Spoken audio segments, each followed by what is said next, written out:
Okay, so we are going to start the session for our exams, for our first semester exam. So the first subject that we have planned to do is constitutional law. Therefore, the first subject that we have planned to do is constitutional law. Right, அப்ப constitutional law தான் எங்களோட first subject நாங்க choose பண்ணிக்கிற constitutional law வந்து 17 topics ஆக divide பண்ணி தான் நாங்க படிக்க போறோம். ரைட், அப்ப இந்த PDF இந்த டியூட்டை வந்து நான் குரூப்ல அனுப்புறேன். இது வந்து லெக்சர் பவர்பாயிண்ட் பிரசன்டேஷன், அடுத்தது வந்து அந்த எங்களோட தினேஷ் மேடம் போட்ட ஃபர்ஸ்ட் PDF மாதிரி ஒரு ஆர்டிக்கல், அதை பேஸ் பண்ணி பிளஸ் த நோட்ஸ். ரைட், அப்ப அந்த மூணையும் வச்சு ஆக இம்பார்ட்டன்டான விஷயத்த ஷோர்ட்டாக தான் நான் இதுல தந்திருக்கிறேன். சரியா, அப்ப இதுல இதே மாதிரி உங்களோட நோட் தீக்க தேவையில்லை. அதே மாதிரி நீங்க எழுதின நோட் சில நேரம் இதே விட டிஃபரெண்ட். பட் இதுதான் ஐடியா. ரைட், இதுதான் ஐடியா. சில நேரம் நீங்க படிக்க போக்கொள்ள இதே விட கொஞ்சம் சரி டிஃபரெண்டா படிக்கலும். அது உங்களோட இது விருப்பம்.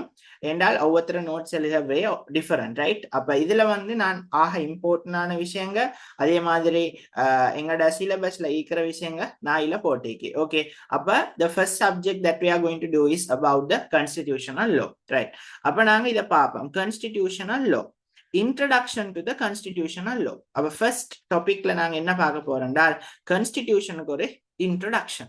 அப்ப கான்ஸ்டிடியூஷன் என்ன, சிம்பிளா சொல்ல போனால் ஒரு கண்ட்ரிய ரூல் பண்ணதுக்கு ரூல்ஸ் அண்ட் ரெகுலேஷன். இப்ப லோன்றது வந்து ஒரு சொசைட்டிய மெயின்டைன் பண்ணதுக்கு ரூல்ஸ் அண்ட் ரெகுலேஷன். அதே மாதிரி தான் கான்ஸ்டிடியூஷனல் லோவால என்ன எதிர்பார்க்கிறேன்டால் ஒரு கண்ட்ரிய ரூல்ஸ் அண்ட் ரெகுலேஷனோட முன்னுக்கு கொண்டு போகிறதுக்கு ஒரு டாக்குமெண்ட். ரைட், அப்ப constitution is a document having a special legal status which sets out the framework and principal functions of the organs of the government.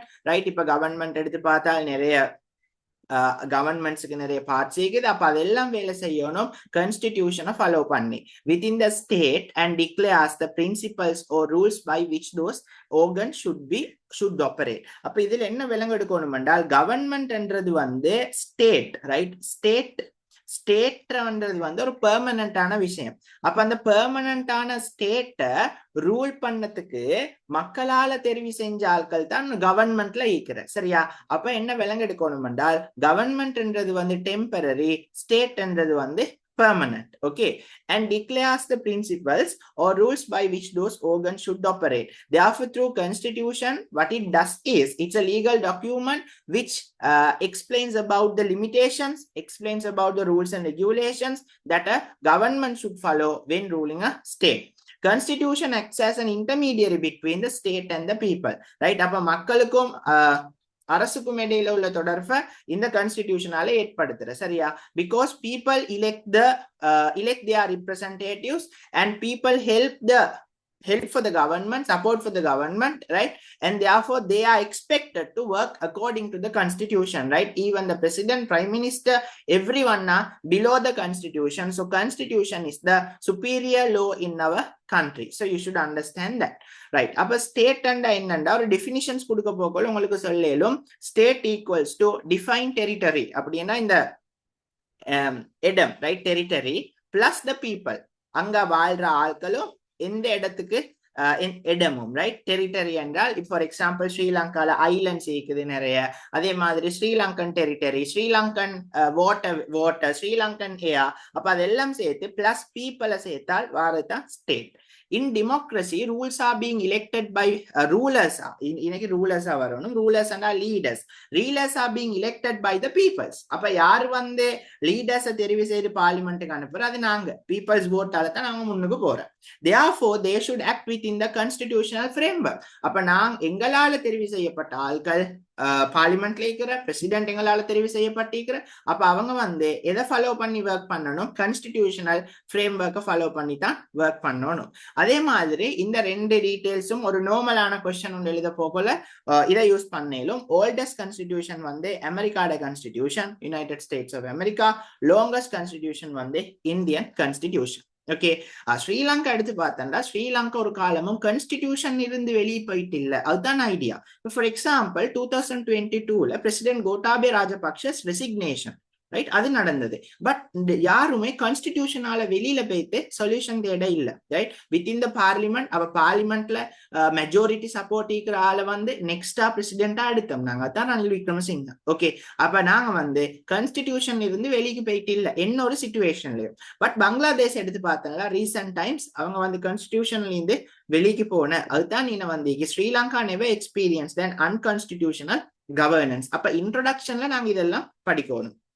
அதுதான் நான் எக்ஸாம்பிள் தந்திக்கு 2022 பிரசிடென்ட் ரெசிக்னேஷன். இது வந்து Gotabaya Rajapaksa's resignation, mister Gotabaya's resignation, அதை பத்தி தான் நீங்க சொல்ற, right. Gotabaya Rajapaksa's resignation. President in Sri Lanka gets the power from the constitution.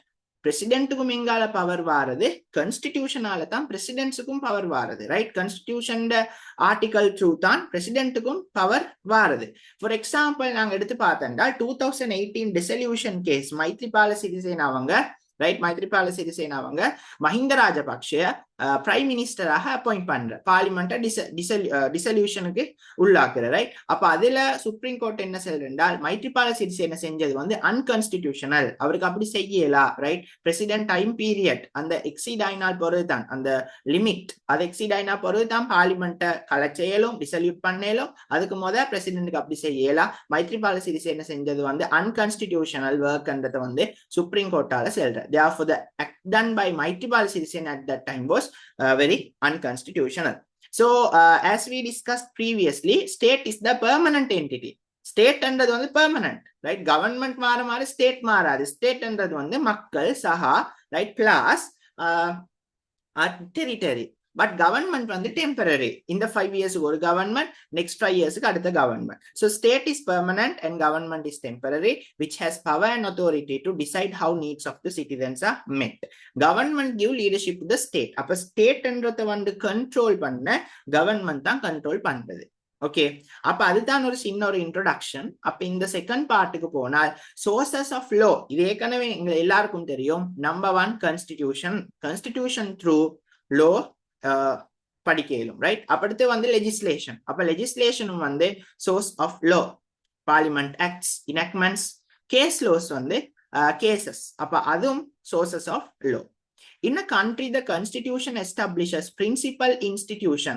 அப்ப guarantor institution அன்னு நாங்க படிக்கிற, அது நாங்க அடுத்த டாபிக்லயே நாங்க படிக்க போற 3 guarantor institutions இருக்குது. ஒன்று வந்து law making institution, legislature. அப்ப legislature, which is the parliament, is the institution that makes the law.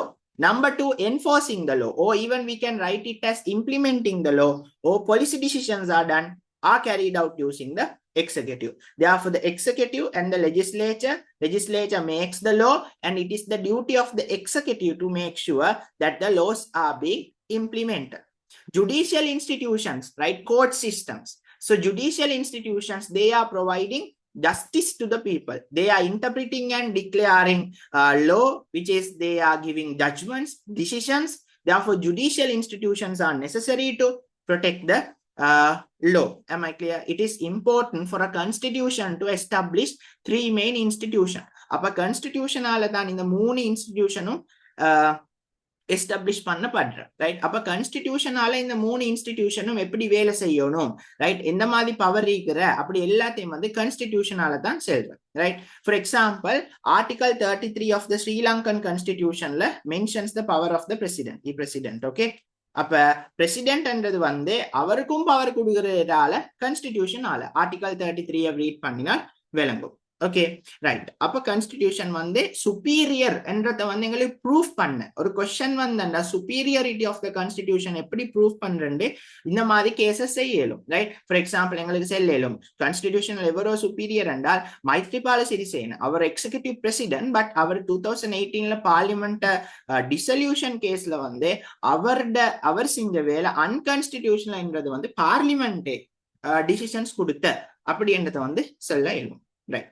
Then the features of the constitution, right. Definitely there can be a question asking what are the features of the constitution, right. Constitution features, right. Constitution எப்படி Number 1, establishes and organize the government. அப்ப நாங்க படிச்சோம் legislature, executive, judiciary. அப்ப அந்த மூணும் வந்து constitutionால தான் establish ஆகுது. Number 2, provide the process to pass legislature. அப்ப constitutional இருக்கிற procedure follow பண்ணி தான் laws வந்து நாங்க parliament pass பண்ணேலும். ரைட்? அப்ப ஃபர்ஸ்ட்க்கு வந்து bill stage, அதுக்கு பிறகு parliamentல reading, அதுக்கு பிறகு voting system inside the parliament. அப்ப ஃபைனலி தான் அது ஒரு ஆக்டாக ஒரு லோவாக வெளியே வரும். So constitutional செல்ற எந்தெந்த procedures நீங்க follow பண்ணணும்ன்றது. So number 2 feature of the constitution is provide the process to pass the legislation. Constitution cannot be changed in a way. Ordinary law என்ற மாத்துறது போல constitution அப்படி விருப்பமான நேரத்துல எல்லாம் மாத்தல. அதுக்கு ஒரு ப்ரொசீஜர் உண்டு. அதை நாங்க படிக்கோம். 2/3 மெஜாரிட்டி தேவை. அது ஒரு ஸ்பெஷல் ப்ரொவிஷன் என்றால் 2/3 சேர்த்து ரெஃபரண்டம், ஆட்கள்கிட்ட கேட்கறது ரெஃபரண்டம், பீப்புள்ஸ் ஒப்பீனியனும் தேவை. ஓகே, அப்ப கான்ஸ்டிடியூஷன் வந்து விருப்பமான நேரத்துக்கெல்லாம் மாத்த இயலாது என்றதான் அதோட idea. Number 4, organisers and constrains power. பவரை கொடுத்துட்டு எந்த அளவு பவர் இருக்கிறன்றதையும் வந்து கான்ஸ்டிடியூஷனாலே லிமிட் பண்ணப்படுற. அடுத்த வந்து டிவைட்ஸ் பவர். பிரசிடென்ட்டுக்கு எவ்வளவு பவர், பிரைம் மினிஸ்டருக்கு எவ்வளோ, எக்ஸிகியூட்டிவ்க்கு எவ்வளோ, லெஜிஸ்லேச்சருக்கு எவ்வளோ. ரைட்? இப்போ நாங்கள் இது செப்பரேஷன் ஆஃப் பவர்ஸ்லையும் படிப்போம். Separation of power between executive, judiciary and legislature. And also constitution protects the rights of the people. Right? மெஜாரிட்டியிட மட்டுமல்ல மைனாரிட்டி ரைட்ஸையும் அது ப்ரொடெக்ட் பண்ற. அதே மாதிரி provide a basis for national identity and unity. Right? அப்ப நாங்கள் நிறைய எக்ஸாம்பிள்ஸ், ரைட், அந்த லெக்சர்ஸ்ல சொல்லி தந்தவங்க நிறைய எக்ஸாம்பிள்ஸ் இருக்குது. ஒரு கண்ட்ரி வந்து ஒரு கான்ஸ்டிடியூஷன் இல்லாமல் போனா என்ன நடக்கும், அந்த கண்ட்ரில வந்து ஒரு ரூல்ஸ் அண்ட் ரெகுலேஷன் இல்ல, அப்ப புவர் பீப்புள், மைனாரிட்டி பீப்புள் அவங்களுக்கு நிறைய பிரச்சனை. Okay, but because of a constitution the national identity and unity can be built. So we have to understand that. So 1978 second republican constitution. So the first republican constitution வந்து 1972ல, second republican constitution வந்து 1978ல. அப்ப 1978 constitution எடுத்து பார்த்தா பிரசிடென்ட்டுக்கு தான் highest power. அது JR Jayewardene கொண்டு வந்த விஷயம். கான்ஸ்டிடியூஷன் த்ரூ எக்ஸிகியூட்டிவ் பிரசிடென்ட்டுக்கு பவர், நிறைய பவர் கொடுத்த ஒரு கான்ஸ்டிடியூஷன் தான் 1978. அப்ப இதுக்கு முதல் இருந்த பிரைம் மினிஸ்டர் பவர் ரெடியூஸ் ஆகி பிரசிடென்ட்டுக்கு, எக்ஸிகியூட்டிவ் பிரசிடென்ட்ஸுக்கு பவர் போன ஒரு கான்ஸ்டிடியூஷன் என்று எடுத்து பார்த்தா அது 1978, which is the second republican constitution. Before 2015 president had immunity. Immunity என்னென்றால் அவர் டேர்ம் பீரியட்ல இருக்கிற நேரம் அவர் செய்யற வேலைகளுக்கு அவருக்கு கொஸ்டின் பண்ணலாம், அவருக்கு எதிராக கேஸ் ஃபைல் பண்ணலாம். ஓகே, அப்ப 2015ல வந்து அத மைத்ரிபால சிறிசேன ரிமூவ் பண்ற. Okay, so immunity means for the acts rendered by him, for the things done by him during the presidency time period, he cannot be taken to the courts in Sri Lanka. Okay, therefore after 2015 it was removed. That is the meaning. So constitutional council எடுத்து பார்த்தா, right, இப்போ எங்க professor Dinesh constitutional council ஒரு member. 2001ல தான் இது 17th amendment through constitutional council வந்து establish பண்ற. 2010ல வந்து அதை மறாலும் ரிமூவ் பண்ற. ரைட்? கான்ஸ்டிடியூஷனல் கவுன்சில மட்டும் இல்ல, டேர்ம் லிமிட் ஒரு பிரசிடென்ட்டுக்கு 2 times அந்த பிரசிடென்டா இருக்கேலும், டோட்டல் 10 years.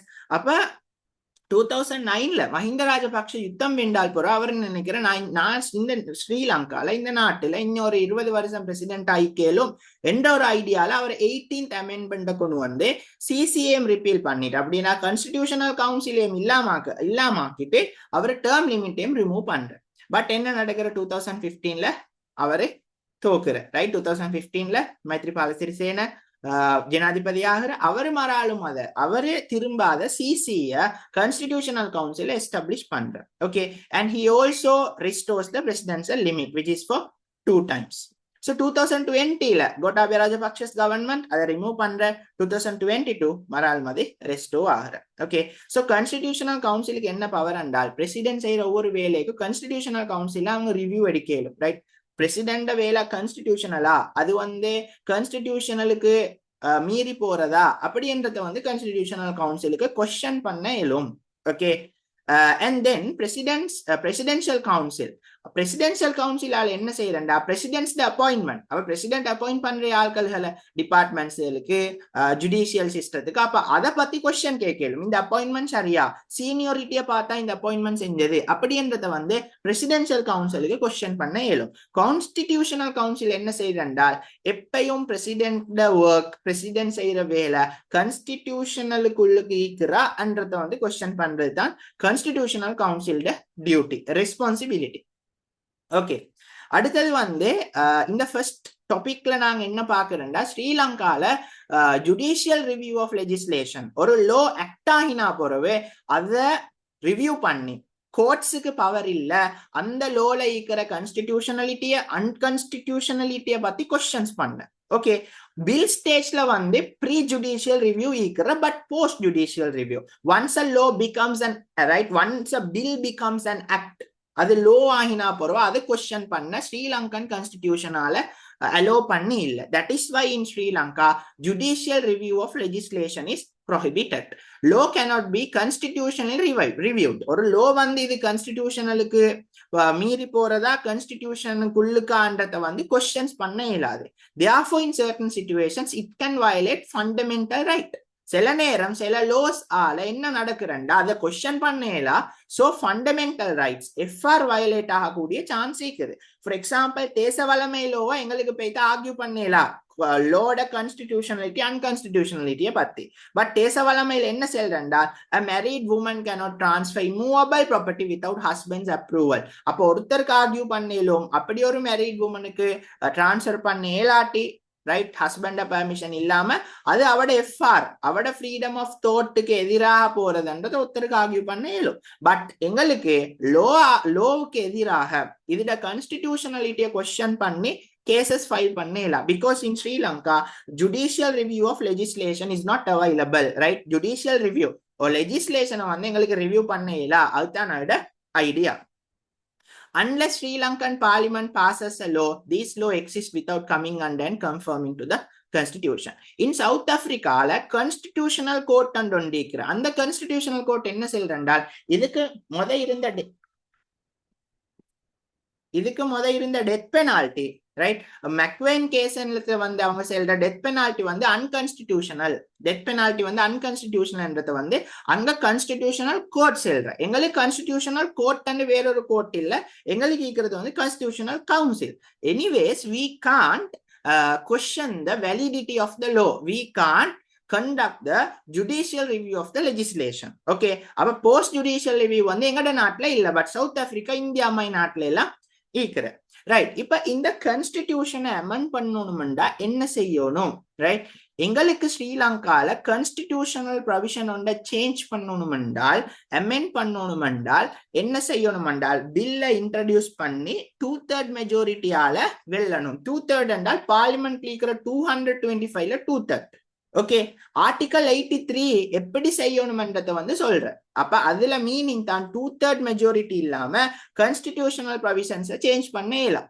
அதுதான் எலெக்ஷன்ஸ் கிட்டவா போக்குள்ள ஒவ்வொரு பொலிட்டிக்கல் பார்ட்டி கேட்கிறேன் எங்களுக்கு 2/3 தாங்க துணிந்துக்கே வளைய ரைட் 2/3 மெஜாரிட்டி ரைட் 2/3 கேட்கிறேன்டா அவங்களுக்கு தேவையான வேலையை செய்யலாம் போற 2/3 இல்லாட்டி ரைட். ஏன்னா எங்கட கான்ஸ்டிடியூஷன்ல சொல்ற 2/3 இல்லாம வந்து கான்ஸ்டிடியூஷனல் ப்ரொவிஷன்ஸ் சேஞ்ச் பண்ண இயலாம். But there are some provisions special entrenched provision and special provision என்றால் அது வந்து fundamental rights ஓட related provisions. அப்ப அந்த fundamental rights ஓட related provisions சேஞ்ச் பண்ணணும் என்றால் 2/3 ஓட ரைட் 2/3 தேவை 2/3 தேவை ரெஃபரண்டமும் தேவை. ரெஃபரண்டம் என்னென்றால் தமிழ் வேர்டு யார் சரி தெரிஞ்சா குரூப்ல போடுங்க. ரெஃபரண்டம் என்றால் மக்கள்கிட்ட கேட்கிற ரைட் மக்கள்கிட்ட கேட்கிற அது ஸ்ரீலங்கால ஒரே ஒரு இதான் நடந்திருக்கிற ஜிஆர் ஜெயவர்தன கவர்மெண்ட்டுக்கு இல்ல எஸ்ஓ நோன்றத வந்து நீங்க vote பண்ணிடலாம் so no right. For example இப்ப அனுகுமார கேட்டா நான் இன்னும் 15 வருஷத்துக்கு ஜனாதிபதி ஆகவா என்ற ஒரு question so no right referendum அதுக்கு செல்றது வந்து சிங்களயால ஜனமத விசாரணை ரெஃபரண்டம் மக்கள்கிட்ட கேட்கிற அவங்களோட ஒப்பீனியனை டிரெக்ட் டெமோக்ரஸி டிரெக்டாக அவங்களோட ஒப்பீனியனை எடுக்கிற ஒரு system. Entrench provisions or special provision article 1 to 12 fundamental rights. அப்ப அதை சேஞ்ச் பண்ணணும் என்றால் ரைட் 2/3 மட்டும் போதாது பிளஸ் ரெஃபரண்டம் ஒன்றுக்கும் போகணும். ஓகேயா? யூஎஸ்ஏல எப்படி என்றால் 2/3 ஹவுஸ் ஆஃப் காங்கிரஸ் அண்ட் இதுல வந்து 3 வரணும், இது 3 சேஞ்ச் பண்ணிக்கொள்ளுங்க, 3/4 ஆஃப் ஸ்டேட் லெஜிஸ்லேச்சர்ஸ். Okay right. அடுத்த பிரான்ஸ்ல வந்து பார்லிமெண்ட் பிளஸ் ரிஃபரண்டம், அங்கேயும் இப்படி எஸ்ஓ நோண்டிய சிஸ்டம் ஒன்றுக்கு போகணும், அதுதான் அட மீனிங். ஓகே, ஸ்ரீலங்கால வந்து 2/3 மெஜாரிட்டி ஆர்டிகல் 83 செயல்றாது இப்படி செய்யணும். என்ட்ரன்ஸ் ப்ரொவிஷன்ஸ் ஸ்பெஷல் ப்ரொவிஷன்ஸ் ஏதாலும் சேஞ்ச் பண்ணணும் என்றால் அதுக்கு வந்து 2/3 மெஜாரிட்டி பிளஸ் ரெஃபரண்டம் ஒன்றுக்கு போகணும். ஓகே, அடுத்தது வந்து இந்த டாபிக்ல ஃபர்ஸ்ட் டாபிக்ல ஃபைனலா சுப்ரீமசி ஆஃப் த கான்ஸ்டிடியூஷன் ஒரு டாபிக் கேக்குது. In Sri Lanka once a bill is approved, அதுதான் நான் சொன்னேன், பில் ஒன்று அப்ரூவ் ஆகினா போறோம் அது லோ ஆகிருமே. ஸோ அந்த லோவை எங்களுக்கு கொஸ்டின் பண்ண இயலாம், right? You can question it because in Sri Lanka judicial review of legislation is completely prohibited. So finally நாங்க பாப்போம் கான்ஸ்டிடியூஷன் என்ன purpose, ensure stability and the order. கான்ஸ்டிடியூஷனால என்ன செய்யறேன்னா ஸ்டெபிலிட்டி, ஒரு கவர்மெண்ட் ஸ்டேபிளா போகணும் என்றால் எல்லா மெம்பர்ஸும் கேபினட், பார்லிமெண்ட், பிரசிடென்ட் கான்ஸ்டிடியூஷனை ஃபாலோ பண்ணணும். இல்லாட்டி என்ன நடக்கும், பங்களாதேஷுக்கு நடந்த மாதிரி நடக்கும், ரைட்? கான்ஸ்டிடியூஷனை ஃபாலோ பண்ணினால்தான் ஒரு நாட்டுல ஸ்டெபிலிட்டி ஒன்று உருவாக்க இயலும். Therefore number 1 is ensure stability and the order. Number 2 is to ensure the government operates, to ensure the government operate by consent and has constitutional moral legitimacy. அப்ப கவர்மெண்ட் வந்து மக்களோட ஒப்பீனியனால மக்களோட கன்சென்டால rule பண்றதாண்ட வந்து எங்களுக்கு காட்ட இயலும் கான்ஸ்டிடியூஷனை ஃபாலோ பண்ணினால் மட்டும்தான். Therefore a government should follow the constitution to make sure it respects for the people's opinion and it has a moral legitimacy for the ruling. Number 3 is to control the government power, right? To control the government power. கவர்மெண்ட்டுக்கு power இருந்த பழியில எல்லாம் செய்யலாம், அவங்களுக்கும் ஒரு limit உண்டு. நான் democratic country, China மாதிரி countries எடுத்து பார்த்தாலும் அவங்களுக்கும் இதை கட் பண்ணி எழுதிக்கொள்ளுங்க கான்ஸ்டிடியூஷன். ஓகே, ஈவன் நான் democratic countries have constitution. Number 4, to represent a constitutional watershed.